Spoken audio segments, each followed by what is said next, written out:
the level of uncertainty created when the government shuts down. And that perhaps is the single biggest concern that I keep hearing is decisions being delayed, decisions being altered. Every week that the government shut down longer, it's going to continue to have a much bigger impact, not just on Omaha or the greater Omaha region, the entire state of Nebraska.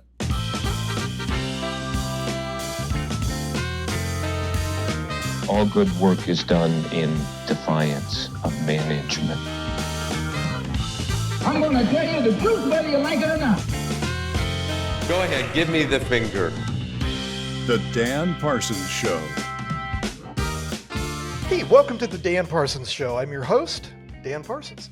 Hey, joining us on today's show is Heath Mello, President and CEO of the Greater Omaha Chamber of Commerce. But first, here's a headline that just came across, a story that we've been following from the New York Times. A federal judge ordered the Trump administration to fund food stamps in full for roughly 42 million low-income Americans after admonishing the government for delaying aid under the nation's largest anti-hunger program during the shutdown. The order, issued by a federal judge from the U.S. District Court for the District of Rhode Island, marked the second legal rebuke of the administration for actions that threaten to leave millions of Americans at risk of financial hardship. Reading his directive from the bench after a short but tense hearing, the judge sharply criticized the Trump administration for ignoring his original order last week to quickly restart payments for SNAP, or food stamps. He attributed the delay in part to an attempt by President Trump and his aides to disrupt the program, quote, for political reasons, end quote. Back here in Nebraska, there's about 150,000 low-income and eligible participants, including children, that participate in SNAP, formerly known as food stamps. And meanwhile, a group of Nebraska state lawmakers is pursuing a special emergency legislative session to, quote, protect Nebraska families, end quote, from any suspension of SNAP and to give the state financial flexibility to meet urgent needs. Quote, we have to be prepared to step in, said State Senator Michaela Cavanaugh of Omaha, who led the call by 15 state senators to convene an off-season session on November 12th. Okay, we'll keep following that story as the federal government shutdown continues to drone on, and it's starting to have an impact, certainly on a lot of people. Okay, here's my interview with Heath Mello from the Omaha Chamber. Enjoy. Well, hey, it is my pleasure to welcome to the show Heath Mello, President and CEO of the Greater Omaha Chamber of Commerce. Heath, welcome to the show. I'm glad to be with you here today, Dan. It's great. Yeah, I appreciate it very much. Well, a little background. Prior to leading the Omaha Chamber, Heath served as the lobbyist and vice president of external relations for the University of Nebraska system. And of course, I think most of our audience knows prior to that, he served 8 years in our Nebraska legislature. So an impressive background, young man. Too kind. You're too kind. Well, I'm in public relations. So, well, let's do the headlines. Let's talk about the federal government shutdown. I guess my question, Heath, is how is Omaha being impacted by the federal government shutdown? Well, Dan, I take it from a couple angles. First, I hear from chamber members in terms of just the level of uncertainty that is created when the government shuts down. And so that's the one thing that I generally preach to public officials at all levels, which is the business community overall, no matter what industry businesses are in, prefer certainty and look for certainty in terms of their public sector. And so the shutdown has impacted clearly some industries more than others, but it's that general angst of the uncertainty of not knowing what may or may not happen, which impacts business decisions. And that perhaps is the single biggest concern that I keep hearing is decisions being delayed, decisions being altered because of this uncertainty. Yeah. Perhaps the more direct impact I think we're starting to possibly see, and it's something that has been trickling out a little bit more, is the longevity of the shutdown's impact on air travel. Yeah. Omaha is in the process right now of $1 billion airport renovation of Eppley Airfield. And while that renovation is occurring, we have, hundreds and hundreds of TSA workers that work at Eppley Airfield that now are in that kind of 35-day, more than a month long cycle of not receiving a paycheck. And we're starting to now see that airports across the country are starting to reduce flights. Up to 10% flights across the country are going to be reduced or severely delayed, which has a traumatic impact on the overall national economy. So I think that's the one thing I keep hearing people asking me about, is more of how is this going to impact what we already know is a lot of efforts at Eppley Airfield. We've got a little bit of work already occurring clearly across the whole airport campus.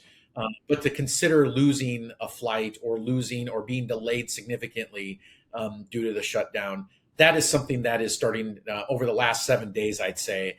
It's probably been the top thing I've heard more and more about from people is, how are we going to start seeing significant impact travel delays out of Omaha, which we know is your airport is your front door to a community. Yeah, that's right. And having our airport not be able to have the flights it has, the direct flights it has, particularly due to staffing shortages, is a real challenge. But people do know at the end of the day, I am an optimist. I do believe that those in Washington D.C.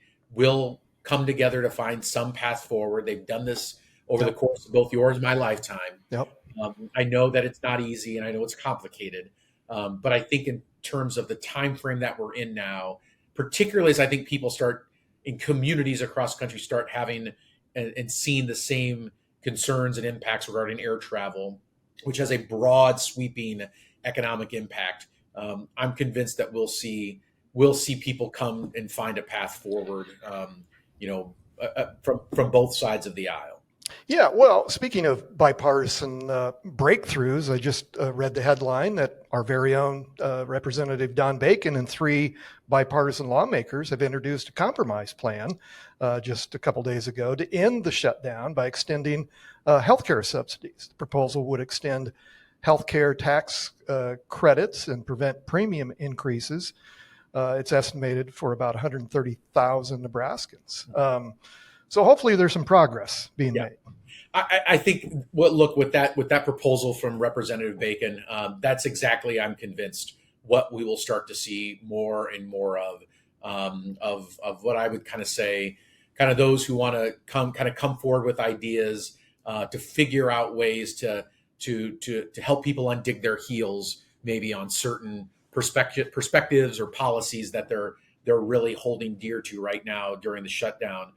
Because we know that this is going to have a much bigger impact every week that the government shut down longer. It's going to continue to have a much bigger impact, not just on Omaha or the greater Omaha region, the entire state of Nebraska. Sure. Well, let's talk about budget cuts at the University of Nebraska. And I know that's an area of interest. I mean, you were with the university system for years. And so in the year 2000, state funding made up just over a third of the university's operating budget. Today, it's shrunk to 19%, $699 million of NU's $3.6 billion total budget.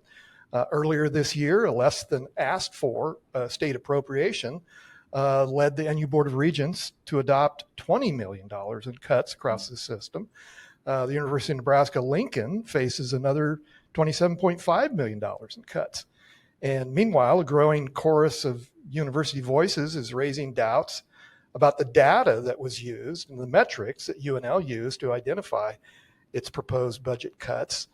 So, how concerned obviously the university is an economic driver, not only for Omaha, but the entire state. So how concerned are you with these deep cuts with the university system? Well, there's a couple angles to take on this, Dan. I think as much as anything else, I'm an alum of the University of Nebraska Lincoln. I'm finishing up a master's program at the University of Nebraska at Omaha. Clearly my background with the university prior to coming to the chamber, I've seen behind the curtain, so to speak, in terms of how difficult these decisions are to make from the president's level in terms of President Gold to the chancellors, and senior administrators who have to work with faculty and students to figure out paths forward when it comes to some very difficult decision making. I'll share this. I think from a pure business community perspective, and on behalf of the Chamber of Commerce, we came in support of the university's budget request this year, their full budget request this year. I testified at that hearing on behalf of the business community, being able hopefully to try to provide a perspective of not just the impact the University of Nebraska system has on existing employers, but more importantly, the workforce that it continues to build year in and year out, but a lot of the other interconnections the university has, particularly, for example, around research, the federal funding and private sector funding that the university is able to bring in and connect across the state has a significant economic impact that I think sometimes gets lost in translation in terms of policymakers only looking at the graduation rates or the number of students coming in or leaving. The sheer economic driver the university is when it comes to research and development in a variety of industries and sectors is truly paramount for our economy. And I think the biggest concern I know the data very well you highlighted in terms of the historical appropriations the university's got, because I was in the legislature when we did some of those. And the reality is, the challenge is arguably policymakers have to balance priorities, and whether people want to acknowledge or not, over the last 25 years, there's aspects of the state budget that have grown considerably faster than investments in higher education, primarily corrections and Medicaid being the two fastest growing areas of the state budget over the last 25 years. That those areas, there's always been the axiom I use, which is state government's main responsibilities generally involve incarceration, education, and medication. And those are the three driving forces of the state budget. And two of those, have drawn probably more funding over a extended period of time, growth-wise, than clearly higher education has. And so, we're building a new prison. That there is some dynamic that this is what the data shows. But I think that being said, the university is at a unique point in time. I think in terms of being able to take a step back. Yes, the budget cuts at UNL has probably been the single biggest issue people have really focused on. But I think folks understand that the university, I think across political perspectives, across the state, value the university. They see the need for continued investment in the university. And I'm confident that President Gold, the Board of Regents, the chancellors, they're devising a strategy and a longer term plan for the university that may make the university look a little different than it does right now. And I think it would be lost on everybody if we didn't see that higher education across the country, even before when I was at the university, it was starting to go through a significant transition in an advent of online education, micro-credentialing, the advent and start of AI. There's a host of things that are starting to change the higher education landscape. And I have confidence that, the university has really, really strong leadership across campuses, across the system, that are going to be innovative. Because that's really, I think, the role they're in now is how do they become more innovative with what resources they've got. Of course, you've got the business community and a lot of the agricultural community, and a lot of other folks who believe in the investment in the university is vital, but we don't make those decisions. I emphasize, I do understand that bright line of being a former policymaker, former appropriator, is that I know it's not easy. It's tough decisions, and they've got to balance it out. The best I can do on behalf of the Omaha business community is advocate the impact the university has on our region and our and our business community overall, and really make the argument that the future of economic growth does and will continue to be tied to an educated workforce. And that's an educated workforce with micro-credentials, with associate's degrees, apprenticeships, 4-year degrees, PhDs, you name it. So that will be the argument that we no doubt will continue to make as a Greater Omaha Chamber and economic development professionals. But it is something that you'll probably hear more and more of us talk about, is the university is at a critical point, and we've got to make sure the state overall, including stakeholders like the business community and the agricultural community, are there at the table helping them find and solve some of the problems that they're likely facing now and may face in the future. Yeah, well, you do have a very unique background and perspective, so yeah, important voice. Well, let's move on. The Chamber, you recently released your 2025 Barometer report, an economic scorecard comparing Omaha to other peer cities in the region. The study indicated that Greater Omaha ranks in the top third in quality of life, 8th overall, earning top tier scores for cost of living, public safety, and one of my favorites, arts and culture. The region's economy is productive, resilient, profitable, with growth outpacing your peer metros and the nation in GDP expansion. However, there's also areas of concern that the report pointed out. The Greater Omaha lags in with your regional peers in job creation, private sector job growth, workforce expansion, and college graduation retention. High tax burdens and educational attainment gaps further hinder the competitiveness for jobs, talent, investment, and long-term prosperity. So, and I admit I didn't read the full report, but I glanced through it. Is there one area, Heath, that has you most concerned? And I guess maybe the follow-up, what gives you the most hope moving forward? Well, I think, Dan, the first step to, it's always been said, I guess the first step to addressing a problem is acknowledging there is one. And in this particular case, it was incumbent upon us to be able to acknowledge that, hey, there's some really great things happening in the Omaha metro area, but we do have a problem in some areas, particularly around overall, I would say, kind of job growth, wage growth, but also the impact of brain drain in terms of our workforce, which directly has an impact on job growth as well. Yeah. So I think that's part of the dynamic with the barometer. We view it as a really great benchmarking report every year to be able to see kind of how we are competitive in certain areas across really, I would say, a diverse a number of indices. And those highlighted ones that you shared, we're proud of. The quality of life is significant. There's some other significant opportunities we've seen in terms of cost of doing business, infrastructure, transportation, and some positive areas there. We were ranked number 1 in terms of commute time, which is significant for a metropolitan area of 1 million people. But the reality is that growth, we're not growing fast enough overall. Growth is good, and that growth at the end of the day is going to lead to more prosperity across the economic spectrum. And we have got to take a step back and evaluate why aren't we growing in certain areas faster?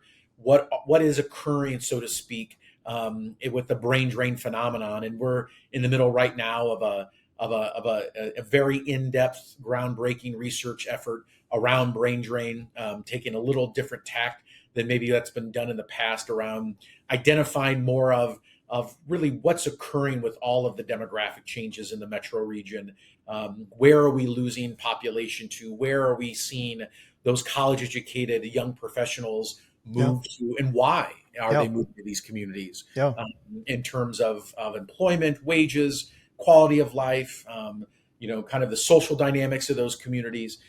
So we realize that there is some hope that lies in acknowledging data, whether it's good data or bad data.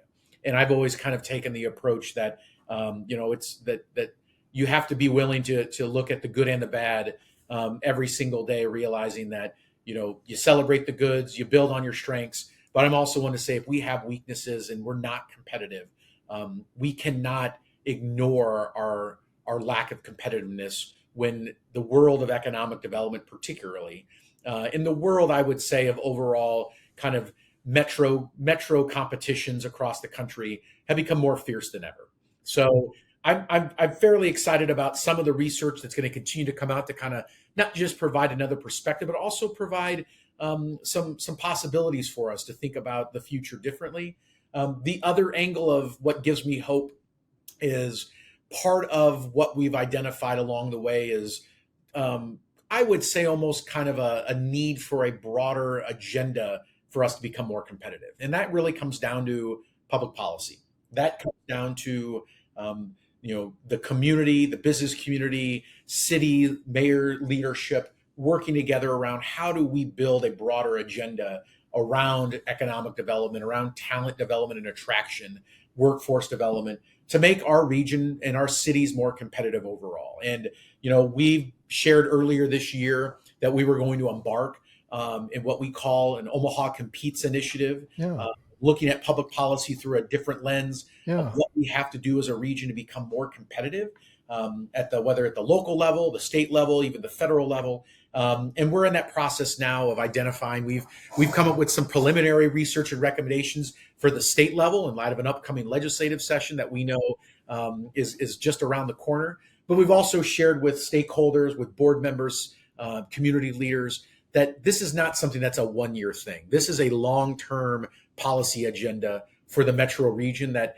is going to take a year in and year out effort for us to educate policymakers, to help bring different sectors of our communities together, to help pitch in the sense of realizing there's not one policy idea that will change everything. It's a myriad of looking at how state government interacts with the economy, how it interacts with the metro region.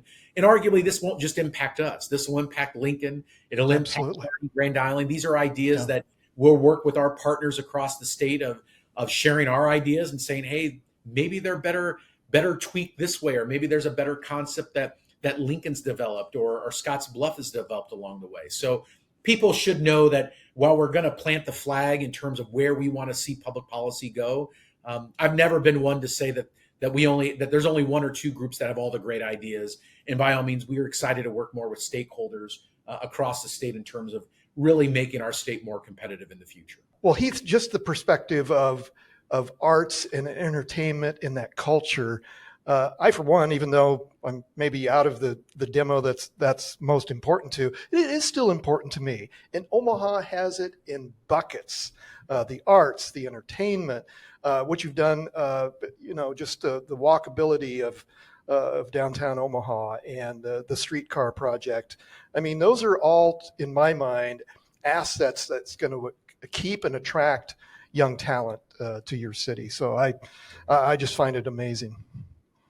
It is. I was just sharing with an out of town group this morning who was in town for a conference, the uniqueness of what we've seen in the city of Omaha's urban core area around public-private partnerships, some of the investment, $100 million plus investment in the Joslin Museum, the Omaha Steel House, entertainment venues that are bringing more and more liveliness and improving the overall quality of life for the whole region to come experience these cultural amenities. And then the riverfront development, a park system unlike anything else in the state of Nebraska, that ties in public art to other outdoor activities. It really is. We're fortunate to have a community that values the arts and culture, humanities, and the sense of tying that into a broader quality of life opportunities and broader quality of life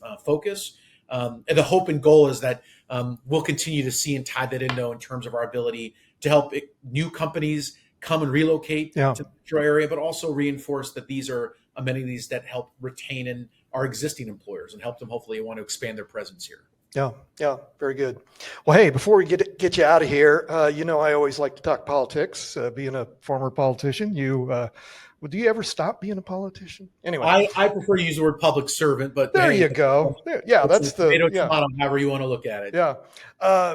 And so I recognize the chamber doesn't necessarily get involved in political races. However, it looks like CD2, one of the most competitive House races in America, will once again be in the national spotlight next year, especially with the retirement of Congressman Don Bacon. It's not very often that those seats come up for an open competition. It looks very competitive again this year. Anyway, your thoughts on CD2 and just the political environment?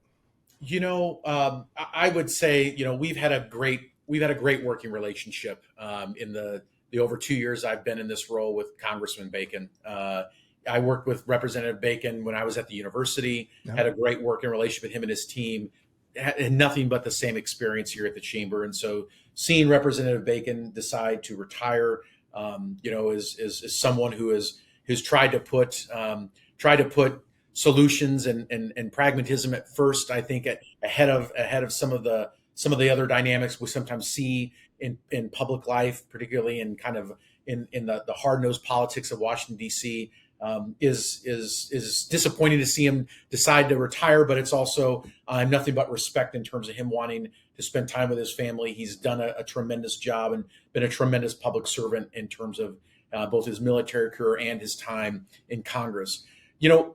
In terms of his replacement, look, the best I can share is, we've met with a number of the candidates so far who've been running, and have simply tried to reinforce the importance of economic development and really trying to seek, the common ground within the business community and the broader, greater metropolitan community around economic growth. That there's a lot of issues that Washington, D.C. works on every single day, and trying to reinforce that focusing on our economy is the single most important thing that's going to help us address some very significant other issues, whether it's involving the national debt, whether it's involving a number of other programs at the federal level.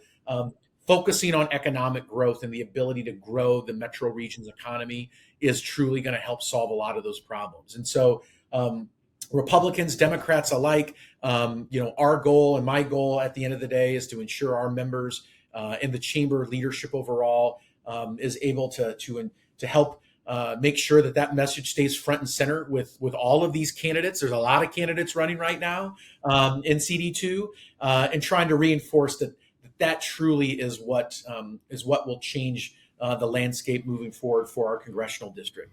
Ironically, we represent both CD1 and CD2 here out of the Greater Omaha Chamber in terms of our broader scope around the region. But at least for CD2 purposes, a lot of the folks that we've spent some time with over the last few months, folks have acknowledged and really, I think, are really listening to a lot of constituents across the region that the economy is a priority, and it should be the priority in terms of helping address a lot of other challenges that face not just our region, Nebraska, but the country overall. And so that's we're going to keep having that conversation and keep sharing that message to everyone who will listen. Yeah, very good. Well, Heath, I appreciate your leadership. I appreciate your time today. And we just had the mayor on last week. Great. So That's great. We're doing our best to continue to cover the whole state when it comes to policy and economic development. So I appreciate your time. I appreciate the opportunity to spend some time with you, Dan. Thanks again. You bet. Hey, thanks, Heath, for joining me today. It was my pleasure to have you on the show. I appreciate your leadership. So let's do this again soon. Hey, don't forget to show us some love and hit the subscribe button on our YouTube channel, and leave a comment about this show. And hey, how should I change up the background here on the set? I'd love to hear your opinions. Okay, thanks to the Parsons team who made this show possible. Chase Porter, our executive producer. Ike Samanis, producer and graphic design. Penology Tech Solutions. And Kim Remington, our director of operations. And my sincere thanks to each of you for your support and for tuning in. Okay, that's today's show. Thanks for tuning in. Now go do good things. I'm Dan Parsons.